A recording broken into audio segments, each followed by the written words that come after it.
Hello again, wrestling fans, and welcome to another edition of the This Week in History show that we do right here with the Scumbags of Wrestling. We are part of the Ontario Independent Podcasting Network here in Ontario and the Johners Podcasting Network in the UK. Well, I thank you for joining us this Thursday afternoon at 12. We are your lunchtime escape back into the annals of time and the great rich history of our sport. Thank you for watching on YouTube and Facebook, and of course, catching us anywhere you get your podcast from on Stitcher, Spotify, iHeartRadio, or anywhere else. We are available on at least 10 different locations, and want to remind you to stop by our store over at Pro Wrestling Tees at prowrestlingtees.com/scumbags wrestling, and we have those 4 designs that you see below.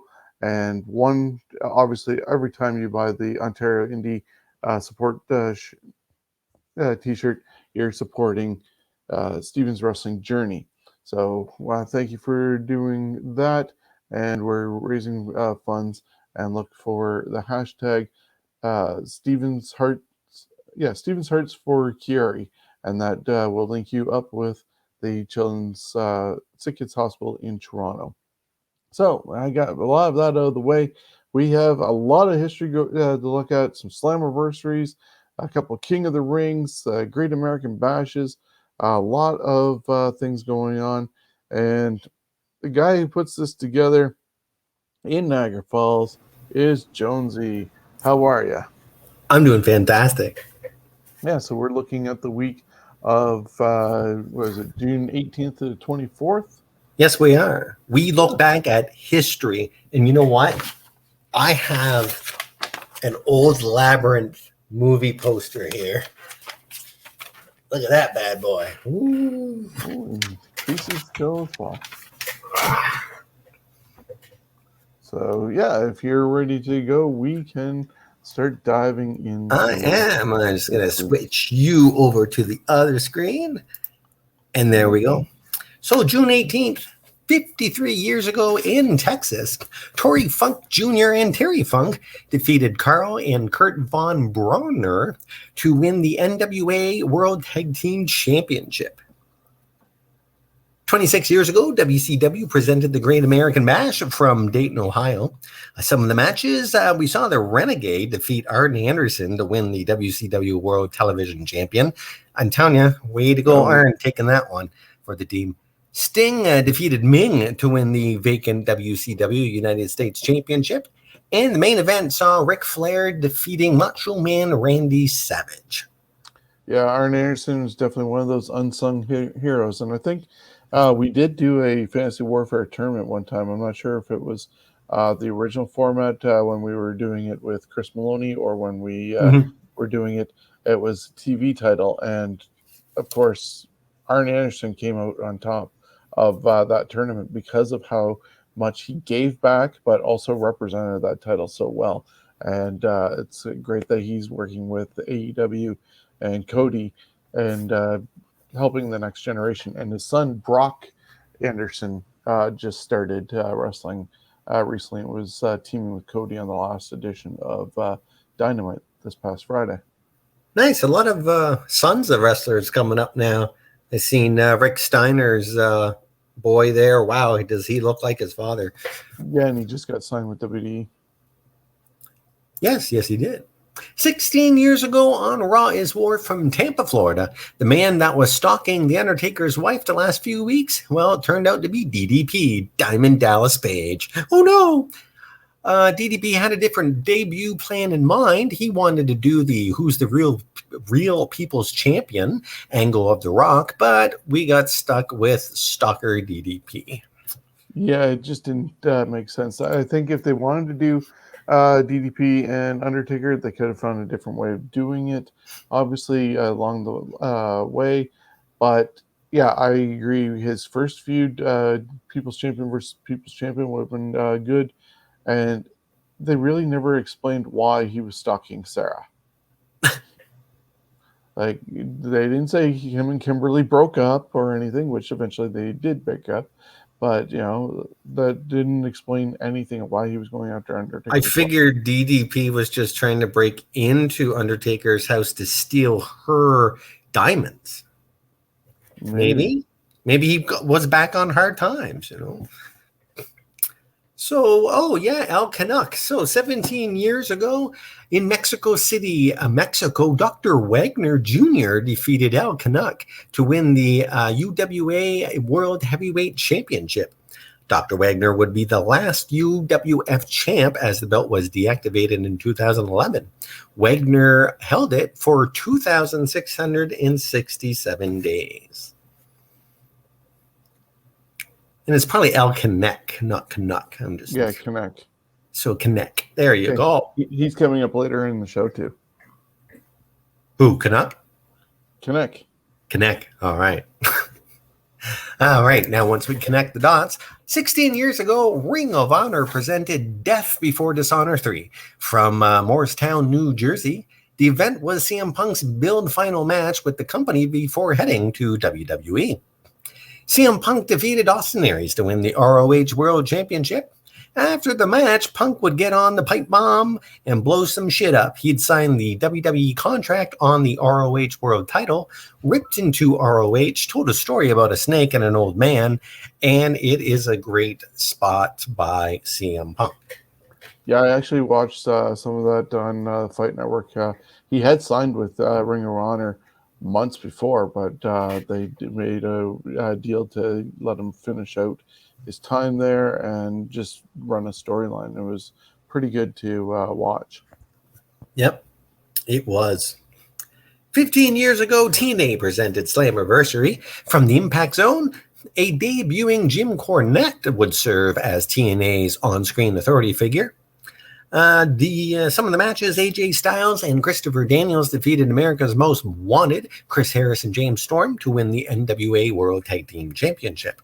Samoa Joe defeated Scott Steiner, and the main event, Jeff Jarrett defeated Christian Cage, Abyss, Ron Killings, and Stink in a King of the Ring mountain match to win the NWA World Heavyweight Championship. And I don't have anything against Sting, I just like saying Stink. 19 years ago, AAA presented Triplemania 14 from Mexico. Charlie Manson defeated El Zorro in a last man standing steel cage match to win the Mexican National Heavyweight Championship. With the loss, El Zorro also lost his hair. La Parca defeated Moretti Cybernetica in a mask versus mask match. Cybernetica was unmasked and was revealed to be Ricky Banderas. I know Ricky Banderas. Oh, man, not him. 9 years ago on Raw from Uniondale, New York, Cyndi Lauper and Wendy Richter made their first appearance in a WWE ring since 1985. Piper would be there to give Lauper a framed gold record to replace the one he broke on Captain Lou's head. Cyndi would take that record and break it over Heath Slater's head. Yeah, I'm kind of actually surprised. They did this with that whole show, and Heath Slater was going after legends and all this other stuff at that time. But surprisingly enough, Cyndi Lauper is not in the WWE Hall of Fame. I don't get it. Unless they're waiting for a certain, for a certain anniversary or something. Maybe the 40th anniversary of WrestleMania. That's when she'll go in or something. Yeah, perhaps. Who knows? Because, I mean, it does seem odd that she's not there, considering how intricate she was to the Rock and Wrestling connection. Yeah. And the mainstream with MTV and how she had Captain Lou and all the other wrestlers, especially in the Goonies Are Good Enough video that was 2 parts. She had Piper. Maybe she's asking for money. Maybe she's asking for too much money. Maybe. Or she just can't right now because of contract. Who knows? But yeah, it is kind of one of those things where if anyone could go in, it'd be her. But it's all about timing. Sometimes, unfortunately. And it would have also been the 75th birthday of Frank Donald Goodish, a.k.a. Bruiser Brody. Born in Detroit, Michigan, Goodrich was an all-state football and basketball player. He played football at West Texas A&M and for the NFL's Washington Redskins before transitioning to wrestling. And you can also see he was also the inventor of the man ponytail, or pigtail, sorry. He would wrestle all over the world, won the NWA International Heavyweight Championship 3 times, and was a PWF Tag Team Champion with Stan Hansen for All Japan Pro Wrestling. His wrestling style was that of a brawler, early signs of hardcore wrestling, but unfortunately, some asshole, Jose Gonzalez, a.k.a. Invader 1, had a confrontation that left Brody stabbed twice. Brody would die the next day from excessive blood loss. Senseless loss. But there's a lot of guys who've emulated Brody, including obviously Brody Lee, who just passed away, and there's John Nord when he was doing his thing, including the as you said, the Berserker. A lot of people were influenced by Brody. All right. Now, after that sadness, June 19th, 73 years ago, the National Wrestling Alliance was formed. Midwest promoter Paul Pinky George joined 5 other regional performers, including the first ever NWA World Champion, Orville Brown. This would create a superpower in wrestling that would have one undisputed world champion in an official body for pro wrestling through talent and brand name, franchising, and a tutorial system. Though not as mighty as it once was, the NWA still operates to this day. Yeah, and that's owned by good old Billy Corgan from Smashing Pumpkins. Yes. SWS was founded in April of 1990. Oh, yeah, okay. I'm just trying to think. That doesn't make... I'm just going to continue because that's for an event. I don't know. Oh, there it is. I see. 29 years ago today, Super World of Sports presented its final show from Nagasaki. Oh, my God. That's wow. I know that one, but can you pronounce that one? No, not offhand.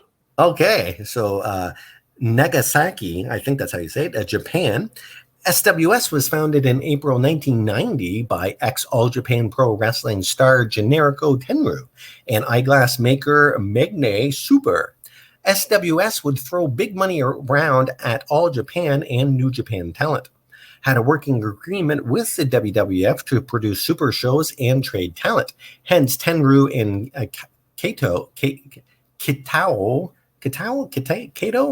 don't know. Katal, there you go, at WrestleMania 6 against Demolition. They would also have deals with Japanese indie promotions. But the Japanese asset price bubble burst in 92 and Magne Super would withdraw its support. SWS would eventually shut down. Tenryu would start another promotion, Wrestle and Romance, later Wrestling Association, R, or WAR. That would shut down in 2000. That event saw as the main event Ashura Hara and Generico Tenryu and Ultimo Dragon defeated Jerry Estrada, King Haku, and the Great Kabuki. 27 years ago, WWF presented King of the Ring. This event had Pro Football Hall of Famer Art Donovan, who annoyed fellow commentator Gorilla Monsoon. That Gorilla ignored him by the end of the broadcast. This was the first pay-per-view of the new generation, which had 2 40-year-olds in the singles main event match, which was Piper and Jerry Lawler. The King of the Ring semifinals had Razor Ramon defeating IRS. Owen Hart defeated the 1-2-3 Kid. And in the King of the Ring finals, Owen Hart got himself as King of the Ring by beating Razor Ramon to win the tournament. And the main event was Roddy Piper defeating Jerry Lawler. And I'm not sure if that was a Kiss My Foot match, but there was a kid with him, I believe, that they repeated the whole bubblegum line or whatever, if I remember. In fact, we seen this, I believe, at your house. Yeah, I remember seeing that. And in fact, I think this is one of the first pay-per-views we really ordered. Yeah, probably. And then, yeah, for whatever reason, Lawler and Piper didn't have that great of chemistry, so it was not a really good fight. The Kiss My Foot match wasn't until, I believe, what was it, 95 with Brett Oh, and, okay. yeah, Brett and Lawler, because that led to Isaac Yankem DDS coming in time for SummerSlam in 95. I liked it. The match, not so much. No offense to Lawler, but a lot of his matches aren't that exciting, anyways. It's more him on the microphone, everything leading up to it. I thought they were pretty good. The match itself, yeah, it's a bit of a fart, but what are you gonna do? Okay, so I believe I'm at the Dudley Boys now. There we go. 20 years ago, at a SmackDown taping, the Dudley Boys defeated Chris Benoit and Chris Jericho to win the WWF Tag Team Championship. 19 years ago, NWA presented the first ever total nonstop action show from Huntsville, Alabama. From the minds of Jerry Jarrett, Jeff Jarrett, and Bob Ryder, they created TNA and would air their shows on pay-per-view during a time where only WWF were on broadcast television. This pay-per-view had a small hiccup after the first match. 450-pound checks would break one of the ring ropes, and it would take an hour to repair. So they threw on the non-wrestling segments that included a concert by Toby Keith, which of course Jarrett interrupted, but Toby would get his revenge in the main event. Then the second ever TNA Weekly pay-per-view was also taped on that night, and the show would air 1 week later and introduce the X Division. Yeah. Moving on. Sorry, go ahead. Actually, if you happen to get a chance to listen to my life or my story with My World, which is Jeff Jarrett's podcast with Conrad Thompson. It drops, I believe, Tuesdays. They actually did a 3-part build-up of how TNA became TNA, with even the issues between Jeff and Jerry Jarrett, with the different financial issues, trying to get into it. Vince Russo being in there. There's a lot of behind the scenes digging just to get to their first show. And just, it's a really good podcast to listen to, all of it. I do listen to it on fast forward because they do go a couple hours with each part, but if you listen at like 2.5 speed, you're still able to listen to it. And it's whoa, hold on there. Is this something new that I don't know about? You listen to, like, people listen to podcasts at twice the speed, so they sound like chipmunks? They don't totally sound like chipmunks, no. But it does sound different when you put it at normal speed, and you're like, oh, that's what Conrad sounds like. But no, I see. Okay, you can get through podcasts a little bit quicker just by listening to that. I guess you get used to it. Yeah, you get used to it in mine. But yeah, there's 3 episodes of My World with Jeff Jarrett just to get to this opening night and how they connected with the NWA, and eventually getting Ken Shamrock as their first champion. There's an unfortunate thing with the Johnsons and Mortimer up there. And the relationship he had with Toby Keith and stuff like that. Good listen. Cool. I highly recommend it. Carry on to Slammiversary. All right. No problem. Thanks for that story. 16 years ago, TNA presented Slammiversary from the Impact Zone, of course, at Universal Orlando, in case you forgot. Samoa Joe defeated Sanjay Dutt. This was Samoa Joe's TNA debut. And the main event was Raven defeating AJ Styles, Abyss, Monty Brown, and Sean Waltman in a King of the Mountain match to win the NWA World Heavyweight Championship. 15 years ago, at a TNA Impact in Orlando, Florida, Senshi defeated Samoa Joe and Sanjay Dutt in a 3-way elimination match to win the TNA X Division Championship. Before researching this, I did not know Senshi was low-key.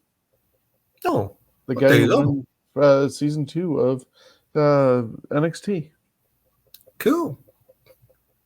14 years ago, at a TNA Impact taping, Samoa Joe defeated Jay Lethal to win the TNA X Division Championship.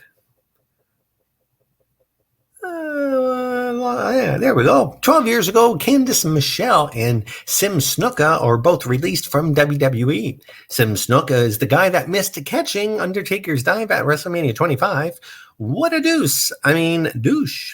5 months later, Sim would retire from wrestling in 2017. Yeah, I actually did like their team of Deuce and Domino, and well, you can't get wrong with at least the visual of Candice Michelle. Her in-ring skills have a lot to be desired, but she did somehow get handed the women's championship a few times over. So that guy right there is the Deuce guy? Yep, Sim Snuka. Wow, he kind of, because at first I'm like, he kind of looks like, Chuck Palumbo. Yeah, a little bit. Yeah, just a little bit, because I'm like, okay. 10 years ago, WWE presented Capital Punishment. Dolph Ziggler defeated Kofi Kingston by knockout to win the WWE United States Championship. Ezekiel Jackson defeated Wade Barrett to win the WWE Intercontinental Belt. And John Cena defeated R-Truth to retain the WWE Championship. 8 years ago at an NXT taping, Adrian Neville and Corey Graves defeated Eric Rowan and Luke Harper to win the NXT Tag Team Championship. 7 years ago at a TNA Impact taping it's in Bethlehem, Pennsylvania, Bobby Lashley defeated Eric Young to win the TNA World Heavyweight Championship.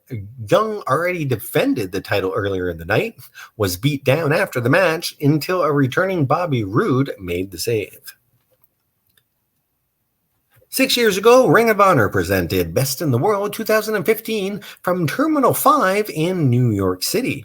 The main event saw Jay Lethal defeating Jay Briscoe in a title-for-title match to retain the ROH World Television Championship and won the ROH World Championship.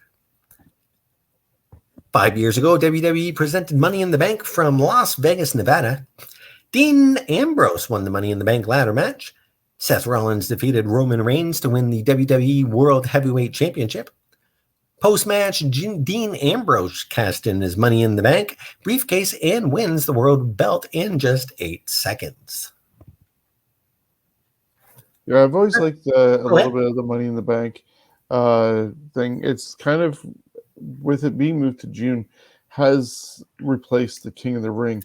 Like, even on Raw, they had 5 qualifying matches for getting into Money in the Bank. So it's almost like how they had qualifying matches to get into the King of the Ring. And instead of doing a tournament format, they're just taking all the participants and going, here you go. Yeah. All in one match. And the winner gets, instead of the crown, they get a briefcase and they get a title shot at any time, as opposed to at one point the King of the Ring meant you got a title shot, but then it didn't. It was wishy-washy. At least this one is a guaranteed title shot somewhere.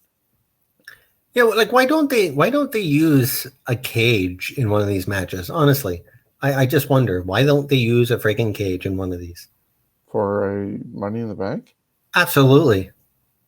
You have to be a very tall cage. You could actually use the cage that they use for their Hell in the Cell, which I did watch the ladies match. Though it was a decent match, I gotta say, the Hell in the Cell match is tired. It's so tired because really they don't use much of the cage. And I think that thing is a big, huge obstruction now. It really looks ridiculous how tall it is. It doesn't need to be that tall. I know why they made it that tall originally. I think in the end is so that fans could see through it easier than looking down through a whole bunch of it. But it's bigger just jumps for Shane to do. But yes, at the same time. And the fact you can see that they've cut holes in it so they can climb up it, it's just kind of a little, too illusion-y for me, too magic-y looking now. Too TV. And I hate the red. Oh, the red is awful. Just paint it blue. The founder of the original ECW owner, Todd Gordon, is 66 years old. He currently owns the Philadelphia pawnbroker shop Carver W. Reed. He is the past president of the Pennsylvania State Pawnbrokers Association. I wonder how cool it'd be to go in there and pawn something that has ECW on it when he owned it at his pawn shop. That could be fun. It's a happy 69th birthday to Felipe Estrada, a.k.a. El Canuck, or Canuck. Former 15-time UWA world champ, he beat Lou Thesz once for that. He often wrestled in New Japan in a talent exchange, which would pave the way for other talent exchanges. A former AAA Ray to Rays tournament winner, as of 2020, he was still active in the ring. Moving on to June 20th, 28 years ago, WCW presented Beach Blast from Mobile, Alabama. WCW started its no moves from the top ropes rule. Fans didn't like it, and neither did the high-flying wrestlers. Scotty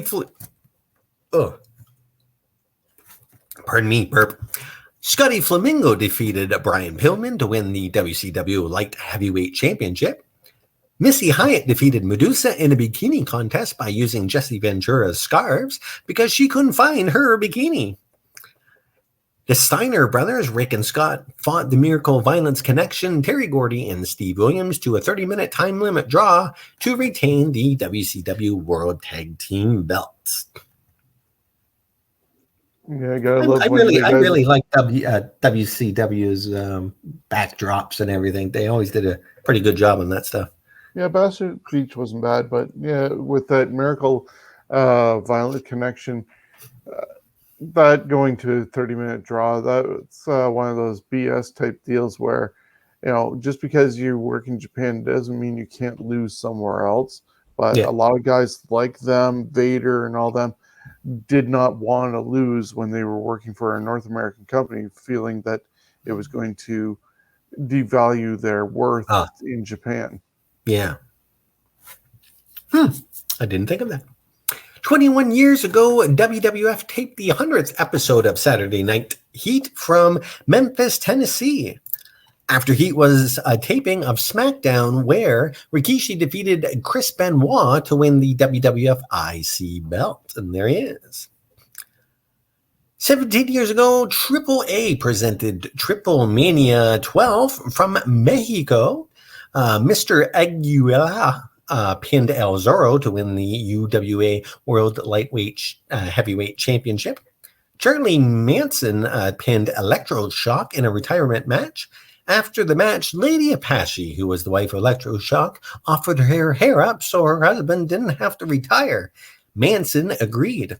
Electroshock also shaved his own hair in sympathy with his wife's sacrifice. Isn't that sweet?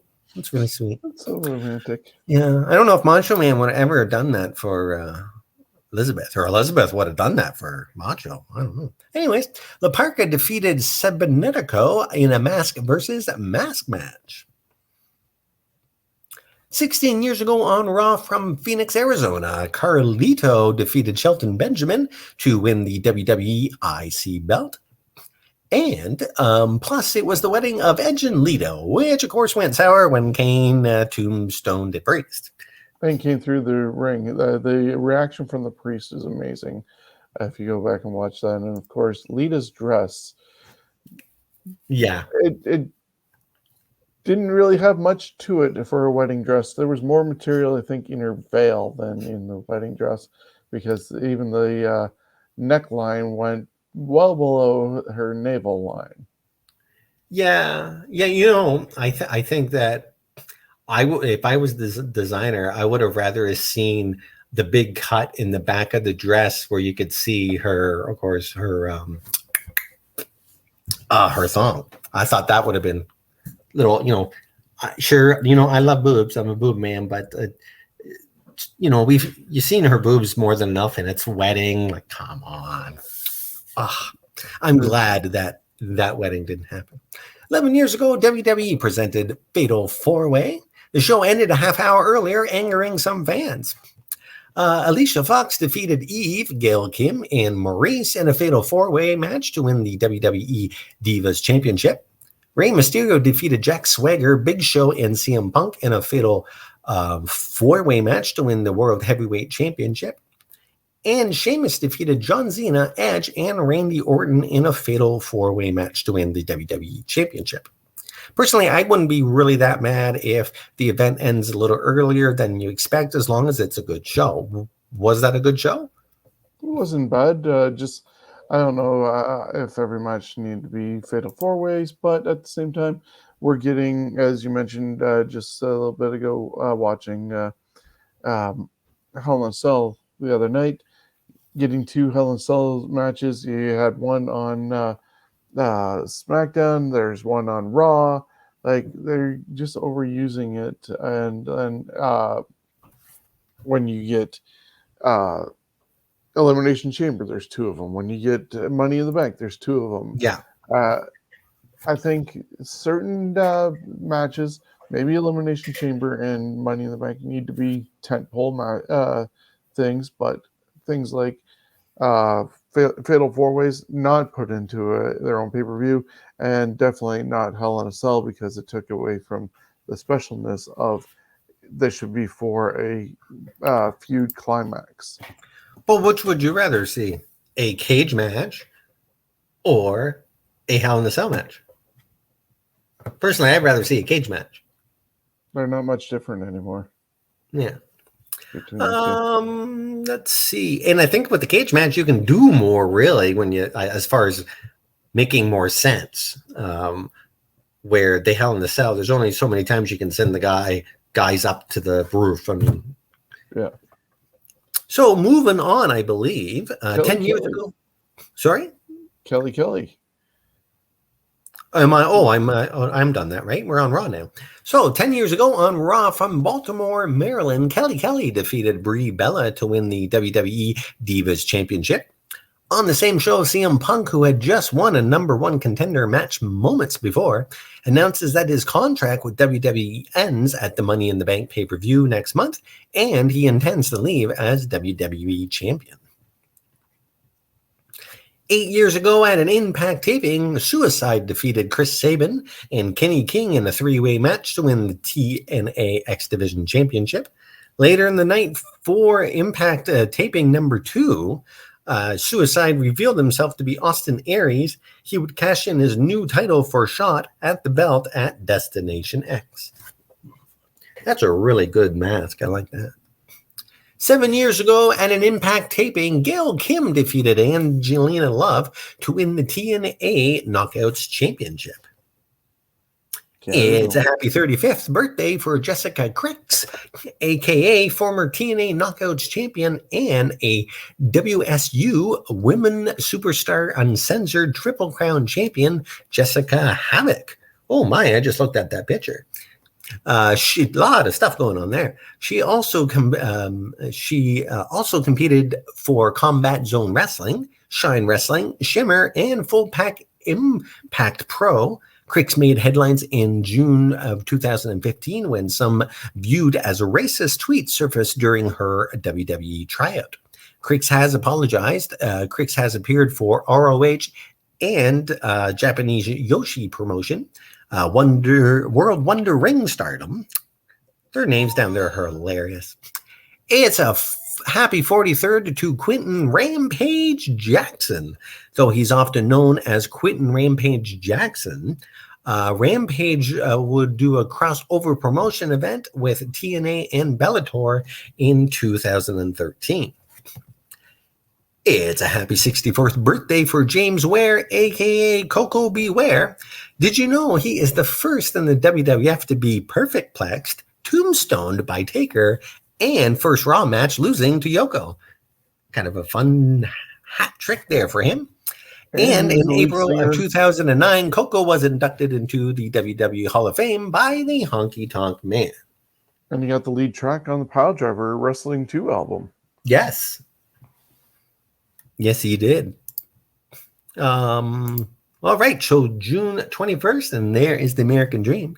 40 years ago in Atlanta, Dusty Rhodes defeated Harley Race to become the two-time NWA World Heavyweight Champion. This would be the longest reign of his 3 reigns at 88 days. If you will. Yeah, if you will. 22 years ago at a WCW Saturday Night taping, Dick Slater and Bunkhouse Buck defeated Harlem Heat, Booker T, and Stevie Ray to win the WCW World Tag Team Championship. Interestingly about this match is the Nasty Boys were actually the champions at the time of this taping. The Harlem Heat's title win hadn't aired nationwide until after this taping. This isn't the first time a tag belt was lost before it was actually won in WCW. It happened at Wrestle War 91. Yeah, it's kind of interesting. A time before internet was able to spoil things and people were posting up results. You didn't have to worry about that so much. And then you see this picture and you got Bunkhouse Buck, a.k.a. Terry Golden, who would eventually become Jack Swagger's father in WWE. His daddy was Bunkhouse Buck. I did not know that. Cool. We're going on to 12 years ago. TNA presented Slammiversary from the Palace of Auburn Hills in Detroit, Michigan, which they recently, I believe, tore down about maybe a year ago now. Maybe not that long, but anyways. The show featured 2 King of the Mountain matches for the first time. Suicide defeated Alex Shelley, Chris Sabin, Consequences Creed, and Jay Lethal in a King of the Mountain match to retain the TNA X Division Championship. Beer Money defeated Team 3D to win the TNA World Tag Team Championship. And Kurt Angle defeated Mick Foley, AJ Styles, Jeff Jarrett, and Samoa Joe in the King of the Mountain match to win the TNA World Heavyweight Championship. And you can go back 1 to... Sure. Tough Enough. Tough Enough. I missed Tough Enough? Oh, there we go. I don't know how I did that. Oh, my. 20 years ago, WWF presented the first ever episode of Tough Enough on MTV. This wrestling reality show showcased 13 men and women undergoing wrestling training and helped open the door for not only the wrestlers, but the fans who got to see how tough the competition can be. I personally think this was one of the best reality shows on at the time. It was real. It wasn't like you didn't feel like it was a staged one, like Survivor and all them. They do practice runs of all those events before the actual people come down. So you don't always see on those shows the actual real people. You just seen the practice people so they can get better camera action. This is them. So that, I really liked this type of reality show. It was good. I was going to try and look and see where they are now and didn't get an opportunity to do so before here. But the 3 that stood out from this group that did anything was obviously Maven, because he ended up winning. Chris Nowinski, he was there briefly, but he ended up getting concussion, and he's one of the main guys back working with, I think, Harvard, where he graduated from. But he's a main guy looking into things like CTE, where we eventually found out about Chris Benoit and a bunch of different football players and their issues with concussions and CTE. So Chris Nowinski didn't make it in the wrestling business because of injury, but he has found a way of helping it beyond that.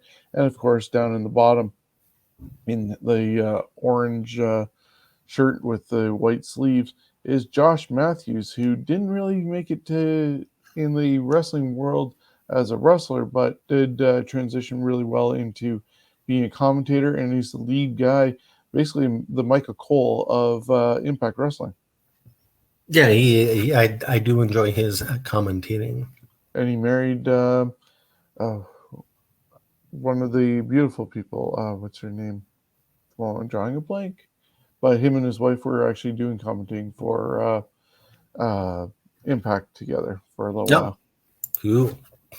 I believe we're now on to New Japan Pro from 7 years ago. There we go. Perfect. Presenting Dominion 6.21 from Osaka, Japan. We saw the Time Splitters, Alex Shelley and Kushida. defeat the Young Bucks, Mac Jackson and Nick Jackson, to win the IWGP Junior Heavyweight Tag Team Championship. And Bad Luck Fail defeated Shinsuke Nakamura to win the IWGP Intercontinental Championship. Moving on to June 22nd, 41 years ago, in Greensboro, North Carolina, Ray Stevens and Jimmy Snuka defeated Ricky Steamboat and Jay Youngblood to win the NWA World Tag Team Championship. 25 years ago, ECW presented Hardcore Heaven 96 from Philly. This show is remembered best for the ring collapse during the show's semi-main event of Tommy Dreamer and Brian Lee. Lee then would chokeslam Dreamer through multiple tables from the Eagle's Nest. Then, while the ring was being repaired for an hour, Kimona Wanale performed a striptease for the crowd. Then, in the main event, one of the ring ropes snaps during the main event. So they had some ring troubles, but of course, Kimona Wanale fixed everything. Some of the matches on that: Chris Jericho defeated Pitbull 2 to win the ECW World TV belt. And Tommy Dreamer defeated Brian Lee in a weapons match. And I believe the main event was Sabu defeating Rob Van Dam. 11 years ago, Donald Trump sells back Monday Night Raw to Vince McMahon just 1 week after buying it. Due to the WWE stock taking a hit because some viewed the switch in ownership to be legit, the Securities and Exchange Commission had some issues with it. The Dawn would issue a statement at Austin Straubel Airport in Green Bay announcing a ticket refund to all those attending Raw. What a nice guy. See, he's a nice guy. Very nice. Misunderstood. Yeah, simply misunderstood. 10 years ago, Martha Hart, the widow of the late Owen Hart, announces she is suing WWE for the company using his likeness and name for marketing purposes. The lawsuit was settled in April 2013, with Martha receiving $80,000 in royalties. There we go. 7 years ago, Ring of Honor presented Best in the World from Nashville, Tennessee. The main event saw Michael Elgin defeat Adam Cole to win the ROH World Championship. And holy crap, that's a lot of streamers. 6 years ago, William Fritz Enzor, aka Nature Boy Buddy Landell, was found dead in his home in Chilhowie, there we go, Virginia. He was 53. He was born August 14th, 1961 in Knoxville, Tennessee. Landell got into pro wrestling when his sister was dating Barry Orton. He would be trained by Boris Malenko. Landell started out in 79 for Bill Watts Mid-South Wrestling. He would gain traction in 85 for Jim Crockett Promotions, feuding with Ric Flair. He would have a big moment at Starrcade 85 when he defeated Terry Taylor for the NWA National Heavyweight Championship. Let's see now. Did you know Landell was an active reserve police officer for 17 years at the time of his death? He left behind his wife and 3 children. Wow. Yeah, I did not know that. And today would have been the 58th birthday of John Anthony Tenta Jr., a.k.a. I'm Not a Shark, the Canadian Earthquake. June 23rd. 37 years ago in San Antonio, Texas, Gino Hernandez defeated Ric Flair in the finals of a one-night tournament to win the vacated WCCW Texas Heavyweight Championship. One of the wrestlers in that tournament was Jose Lothario. And is that a picture of him there, or is that the other guy? That's Gino. That's Gino, right? Is that Gino Hernandez there then? That is Gino Hernandez. Okay. I was going to say Jose was short. 29 years ago in Philly, the Super Destroyers defeated Glenn Osborne and Max Thrasher to become the first Eastern Championship Wrestling Tag Team Champions. 27 years ago, WCW presented Clash of the Champions 27. Lord Steven Regal defeated Larry Zbyszko to win the WCW World Television Championship. And Ric Flair defeated Sting to unify the WCW International and World Heavyweight Championships. 25 years ago, WWF presented King of the Ring from the Mecca Arena in Milwaukee. Stone Cold Steve Austin defeated Mark Merrow. Jake the Snake Roberts defeated Vader.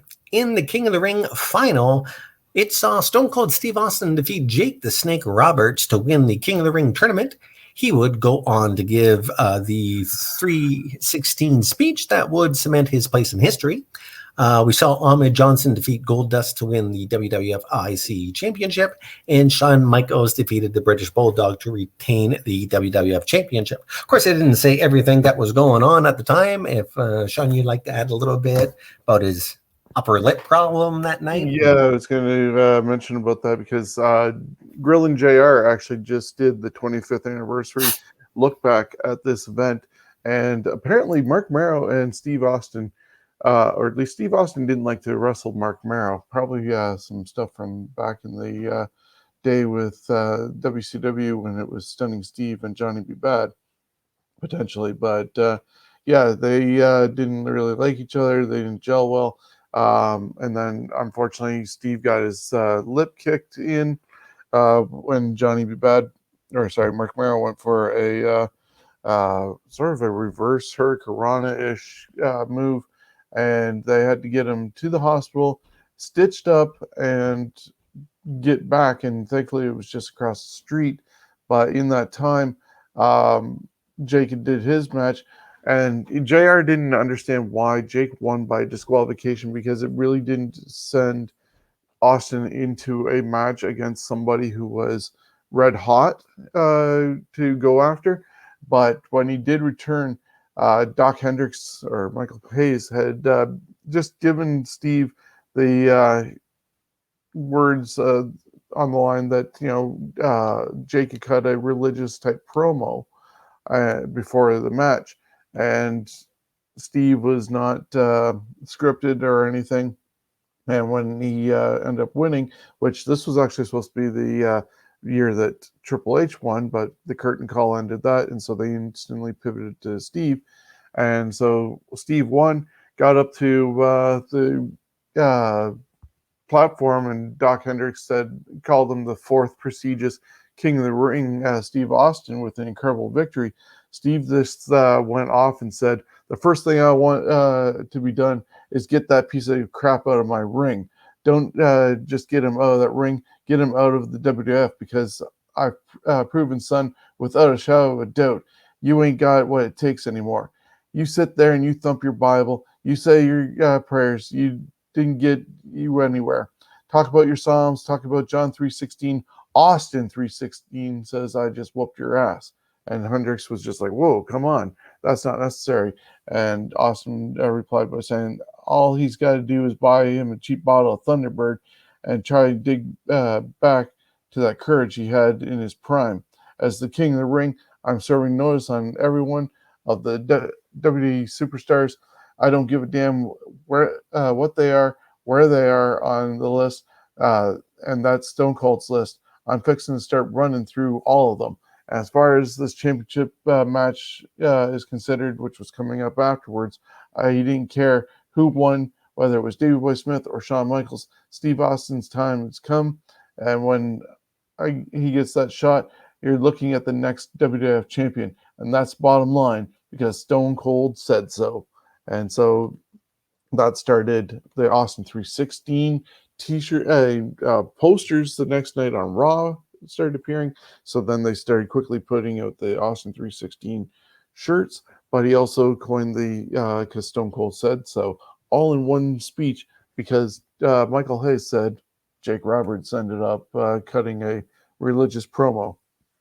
That is the magic of wrestling when it's not heavily scripted like it is today, unfortunately. But then you look on the other side, AEW, it's not scripted, but you got a whole bunch of greenhorns who are playing wrestler instead of being a wrestler. So you got to find the balance somewhere. But I miss those days when people actually cut a promo just off the top of their head.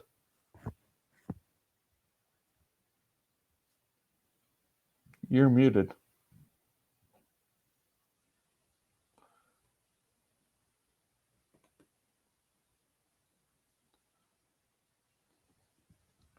You're muted.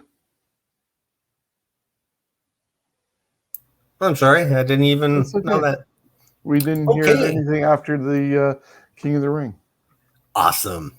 19 years ago, WWE presented King of the Ring 2002. King of the Ring semifinals, Rob Van Dam defeated Chris Jericho. Brock Lesnar defeated Test. King of the Ring final was Brock Lesnar defeating Rob Van Dam to win the King of the Ring tournament and a WWE Championship match at SummerSlam. Jamie Noble defeated the Hurricane to win the WWE Cruiserweight Championship. Molly Holly defeated Trish Stratus to win the WWE Women's Championship. Kurt Angle made Hulk Hogan tap out, a believed first for Hogan in the WWE. And The Undertaker defeated Triple H to retain the undisputed WWE Championship. 18 years ago on Raw from New York City, Triple H defeated Kane in a title versus mask match to retain the World Heavyweight Championship. As a result of the loss, Kane was forced to unmask and no dentist chant, which was actually surprising to me. They just did it well. They waited long enough, and there you go. Well, as well, it didn't help that his head was partly shaved, and it was just a really weird thing that they did there. And he didn't last long with his head shaved like that because he still had to go public with his wife. And you might be able to pull it off when you're a road warrior, but this half shaved head as opposed to a mohawk. But yeah, it just didn't really work for Glenn. And who would have figured that this guy who, with emotional scars, not physical scars from the burning, would become the mayor of Knoxville, Tennessee. Yepper. I'd be proud to have him as my mayor. 7 years ago on Raw from Washington, D.C., Stephanie McMahon defeated, get that ugly mug off the, there we go. On Raw from Washington, D.C., Stephanie McMahon defeated Vicky Guerrero in a mud wrestling match. My apologies. I got the wrong thing up here. We go. That's okay. Here's the right one. As a result of the loss, Vicky was fired. Well, she retired. Well, not for long. Of course, she would come back at some point. She had the opportunity to throw Stephanie into the mud, just like we're seeing right now. Yeah. 1, 2, 3, go! And splat. Splat. All right. So 6 years ago, we got WWE debuts the 6th season of Tough Enough. Joshua Burdell and Sarah Lee went on to win the competition. In the end, 7 of the 13 contestants were signed to WWE deals, including Amanda Scascomanano, sure, a.k.a. Mandy Rose, there you go, Patrick Clark, a.k.a. Velveteen Dream, and Daria Burinato, a.k.a. Sonia Deville. See, they gave them names that they could pronounce. Velveteen Dream is no longer a thing. The dream is over. Yeah, the dream's over. But hey, you never know. He might be back. 6 years ago, Matt Hardy became a daddy as son Maxwell was born, weighing 8 pounds, 9 ounces. 4 years later, they'd welcome Max's tag partner, Wolfgang Alexander, or Xander, probably just Xander, in the early part of June. Oh, that's just a great, hilarious picture. And 1 year ago, actually, this is probably 5 years ago, so I'm just going to change that right now. Boink. 5 years ago, WWE presented the first round of the Cruiserweight Classic from Full Sail University in Winter Park, Florida. Yeah, there's a lot of guys who are still actually working with WWE, including like Tozawa. You have... Tyson Dukes was briefly there, but then got stopped from being able to work in the States. Drew Gulak is still around.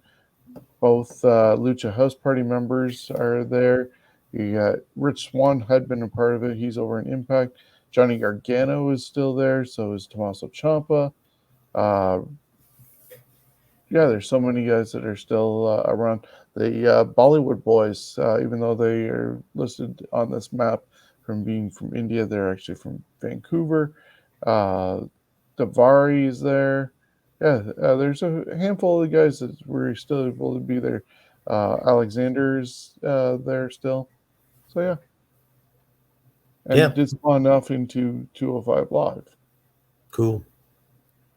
June 24th, 35 years ago at a WWF Championship Wrestling taping, Betrayal in New York. Hulk Hogan and Paul Orndorff defeated the Big John Studd and King Kong Bundy. In celebrations there were, no there wasn't. Orndorff raised Hogan's hand, then blindsided him with a clothesline, and then pile-drived him to the ground. Orndorff would betray Hogan and join the Heenan family. It was a shock. Yeah, quite the moment, and unfortunately, if you go to our Facebook page, it was posted on Monday. Gary Wilkins ended up posting on our page. He shared a video that Orndorff's son had made on YouTube, and Paul is not in the greatest shape. I'm betting there's like obviously some Alzheimer's or dementia going on. He does not look physically well. The son is trying to ask if he remembers things, and Paul starts handing over packets of salt and pepper, and then ends up tearing open the pepper and eating the pepper. Like, it's very sad where Paul is now physically, and yeah, Do you find that? I find that a little disgusting that his son would post that.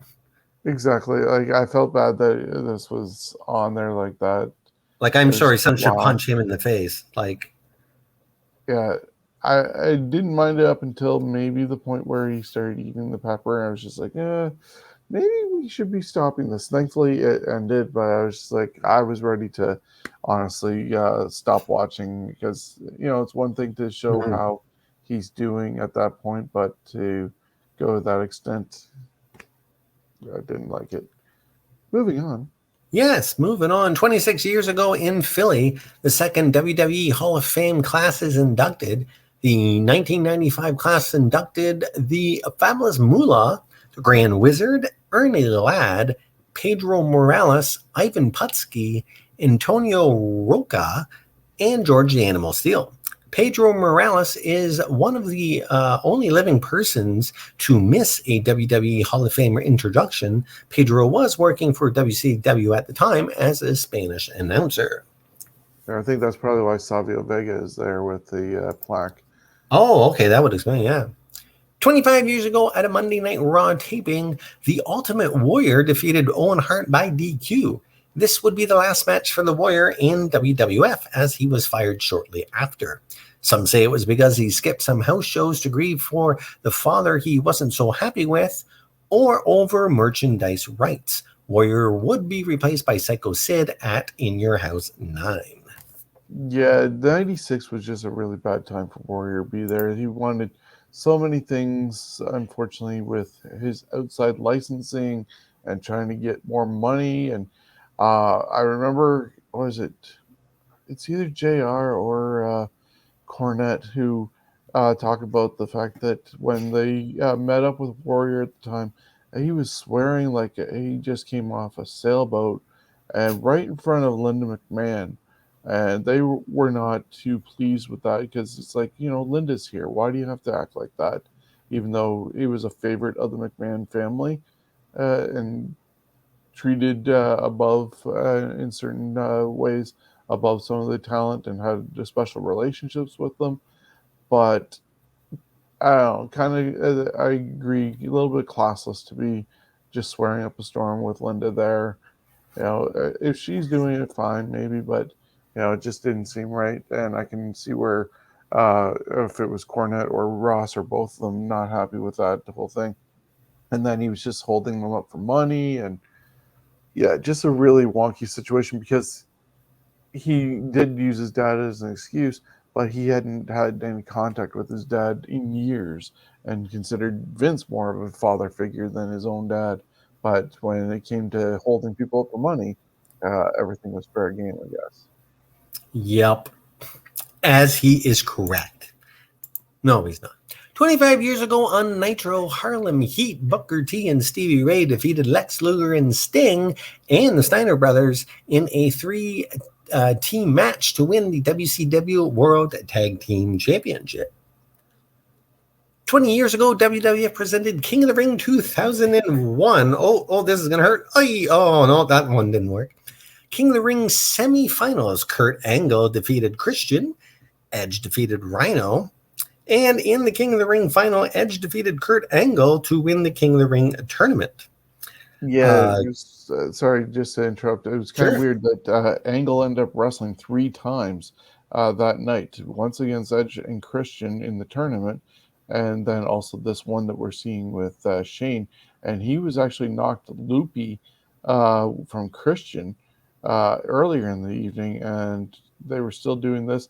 Then they couldn't get through the glass the first time, couldn't get were able to do it the second time, and then they were on the other side and trying to do it, and he had to throw Shane through there. They still went and did the coast to coast with the garbage can, a angle slam off the top of the ladder and like a table scaffold type setup.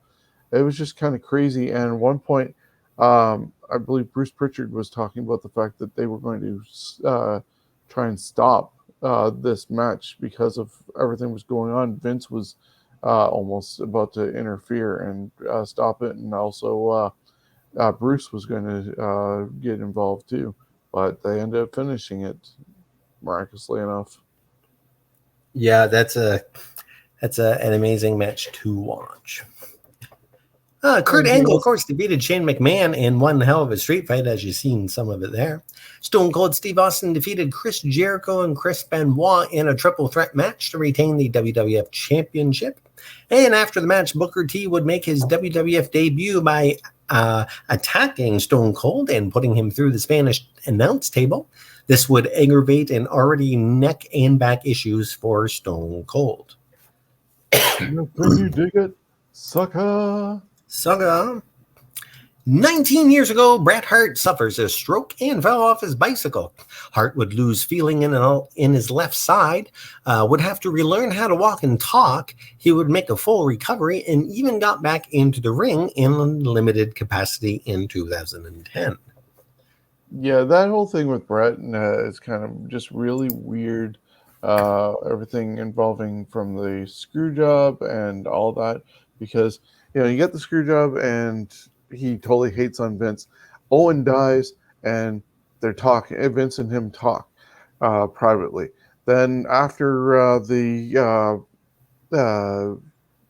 kick to the head and eventual bicycle accident that gave him a stroke, Vince and him were talking again.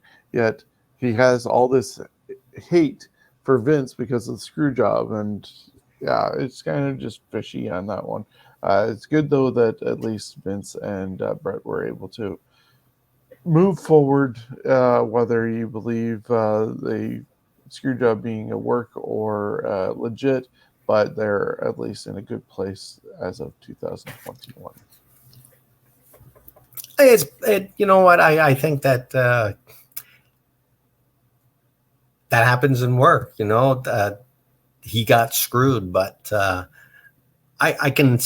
he has a reason to still hold a grudge, but you got to move on. And you got to understand at the time, things were different. And poof, there's Daniel Bryan.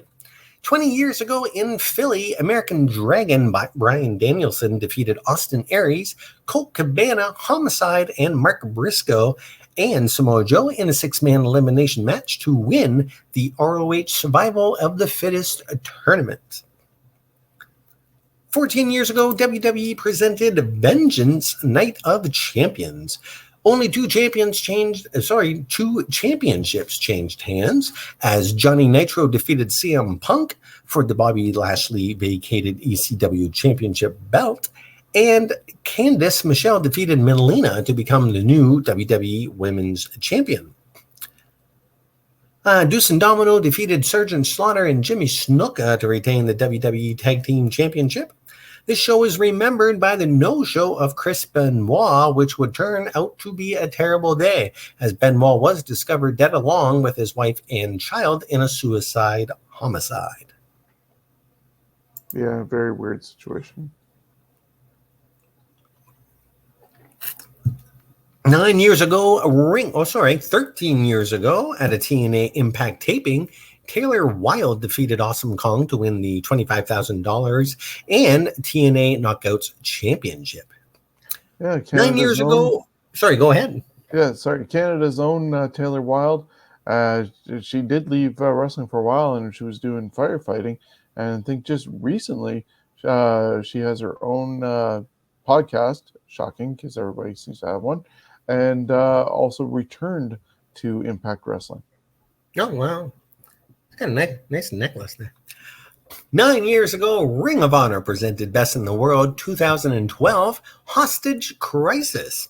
The All Night Express defeated Wrestling's Greatest Tag Team to win the ROH World Tag Team Championship. And Kevin Steen defeated David Richards in a no DQ match to retain the ROH World Championship. 6 years ago, during a live Impact, Jeff Jarrett returns to the promotion he founded, TNA Wrestling. Matt Morgan and Shawn Hernandez would return, and Vader would make the first of 3 appearances in TNA, and Shawn Hernandez also made his return on that show. It's a happy 43rd birthday today for Adam Pearce. Pearce is a retired wrestler who has worked for WWE for some time now as a producer and on-screen official. He was born in 1978, June, in Lake Forest, Illinois. Pearce had a very successful career both on the indie scene and the big times. He has held British Commonwealth Heavyweight Championship, the Pro Wrestling Guerrilla World Championship, and the NWA World Heavyweight Championship 5 times, which is only behind Jeff Jarrett, Harley Race, and Ric Flair. Pearce is also in the NWA Hall of Fame class of 2015. There we go. Yep. And to end it all off, it would have been a happy 63rd birthday of one of Hulk Hogan's greatest villains on and off the screen, Zeus, a.k.a. Thompson Tiny Lister. And, of course, Coolbet is our sponsor, and we thank them so very much.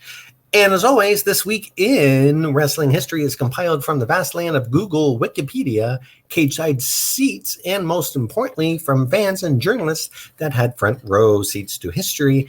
And, of course, as always, the big thanks to Coolbet. Stay cool and bet responsibly. Yep, we want to thank them for being a part of all our shows. And, of course, the sponsoring of our Scumbags Prediction League, where you can win the championship belt by just earning points by picking your winners and losers at different pay-per-views involving WWE, NXT, AEW, and Impact Wrestling. Next month, we have a back-to-back show on the 17th and 18th of July with Slammiversary and Money in the Bank, plus whatever else comes up in the month of July. But more details when you check out the Scumbags Prediction League.